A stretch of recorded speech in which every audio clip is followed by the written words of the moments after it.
A faint, irresistible aroma drifted through the crisp air, curling around the whiskers of a small mouse. The scent was rich, warm, and golden, promising the sweet comfort of ripe corn. It came from a granary, a towering structure of weathered wood, its door sealed tight against intruders. The mouse, driven by hunger and curiosity, scurried along the edges of the building, its tiny heart pounding with anticipation. Its nose twitched, following the trail of the tantalizing fragrance until it discovered a small hole, barely wide enough for its sleek body to slip through. With a wriggle and a push, the mouse squeezed inside, its eyes widening at the sight before it. The granary was a treasure trove. Piles of corn kernels gleamed under slivers of light that pierced through cracks in the walls. The mouse's instincts surged, urging it forward. It dove into the bounty, nibbling eagerly, its small teeth crunching through the sweet, starchy grains. Each bite filled its belly with warmth and satisfaction, erasing the gnawing hunger that had haunted it for days. The mouse ate and ate, losing track of time, its body growing heavier with every mouthful. The abundance was overwhelming, a paradise it had never known. It rolled in the kernels, burrowed beneath them, and feasted until its sides bulged and its movements slowed. Satisfied at last, the mouse decided it was time to leave.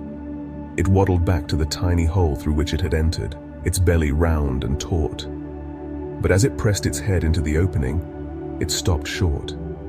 The hole, once just wide enough, now seemed impossibly small. Its swollen body pressed against the edges, unable to pass through. The mouse pushed harder, twisting and squirming, but the wood held firm. Panic crept into its chest, a cold, sharp sensation that drowned out the warmth of its full stomach. It clawed at the hole, its tiny nails scraping uselessly against the rough surface. Fear overtook it, and the mouse let out a series of desperate squeaks, its cries echoing in the vast, silent granary. Outside, the world carried on. The sun dipped low, painting the sky in hues of amber and violet. A rooster, strutting nearby, caught the faint sound of the mouse's distress. Its head tilted, listening intently to the frantic squeaks. The rooster, wise from years of observing the cycles of day and night, understood the mouse's plight. It clucked softly, as if offering silent advice. Wait. The rooster's calm presence seemed to carry a message of patience, urging the mouse to endure until its body, relieved of its burden, could fit through the hole once more. The mouse, exhausted from its struggle, ceased its frantic clawing. It settled into a corner, curling its tail around its body, and resolved to wait for the hunger to return, trusting that time would shrink its bloated form. The night passed slowly. The mouse huddled in the shadows, its stomach gradually emptying as the hours ticked by. The once comforting scent of corn now felt like a taunt surrounding it in the darkness. Yet the mouse held firm, clinging to the hope that morning would bring freedom. As dawn broke, soft light filtered into the granary, illuminating the golden heaps of grain. The mouse, now leaner, felt a spark of hope. Its body was lighter, its sides no longer straining. It approached the hole again, cautious but eager. The fit was tight but possible. Freedom was within reach. But then, the scent of the corn overwhelmed its senses once more. The golden kernels glistened in the morning light, each one a tiny promise of satisfaction. The mouse hesitated, its resolve wavering. It had endured the long night, its hunger returning with a fierce intensity.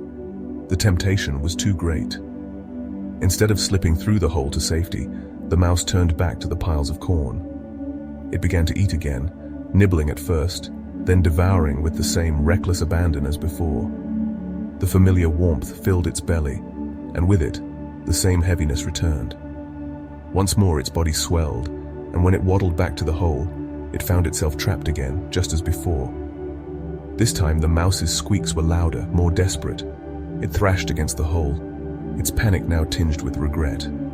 The granary, once a paradise, felt like a prison. Its cries carried beyond the wooden walls, piercing the quiet morning. A new presence approached, sleek and silent.